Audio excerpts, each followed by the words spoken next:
농민이 없으면 나라도 없다. 농업, 농어촌, 농어민을 대변하는 비례대표는 민주당의 미래를 위한 투자입니다. 윤석열 정부의 국정 실패는 민생을 파탄으로 몰아가고 있습니다. 지난 김대중, 노무현, 문재인 정부가 이루었던 경제적 성과는 묻히고 대한민국의 민주주의와 한반도 평화는 후퇴를 하고 있습니다. 다가오는 제22대 총선은 윤석열 정부를 심판하고 2027년 정권 교체를 위한 디딤돌이 되어야 합니다. 이를 위해 민주당은 현장 중심의 민생정당으로 거듭나야 합니다.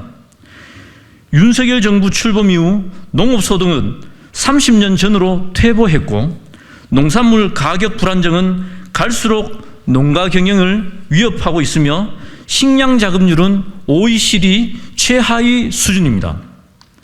최근에는 47살의 젊은 농민으로 경북에서 20여 년 과수농사에 생을 바쳤던 농민 황상은 님이 농가 부채의 압박 속에서 스스로 세상을 떠났습니다. 농정의 대전환이 시급합니다. 농업, 농어촌 문제를 해결하기 위한 노력은 농어민들만을 위한 것이 아닙니다. 국민 모두를 위한 노력이며 대한민국의 미래를 위한 노력입니다. 민주당이 현장 중심의 민생정당으로 거듭나기 위한 가장 중요한 노력입니다. 농업은 식량 안보를 지키며 공익적 가치를 실현함으로써 국민의 먹거리를 보장하고 지속 가능한 농업으로 기후위기에 대응할 수 있습니다. 농어촌은 지방소멸의 위기 속에서 균형 발전의 혁신 공간이자 에너지 위기에 맞서는 재생에너지의 생산 기지가 되어야 합니다. 농어민은 기후위기, 에너지위기, 지방소멸 위기를 해결하는 주체가 되어야 합니다. 그럼에도 불구하고 이번 총선에서 민주당에서조차 인재 영입 과정에서 농업 분야가 소외됐을 뿐만 아니라 비례대표 후보 선정 과정에서조차 홀대를 받는 것이 아닌가 하는 우려가 있습니다. 농어민들은 제21대 국회와 마찬가지로 제22대 국회에서도 자신들을 대표하는 비례대표 국회의원을 갖지 못할 위기에 처해 있습니다. 농업, 농어촌, 농어민을 위한 대한민국의 미래를 위한 길입니다.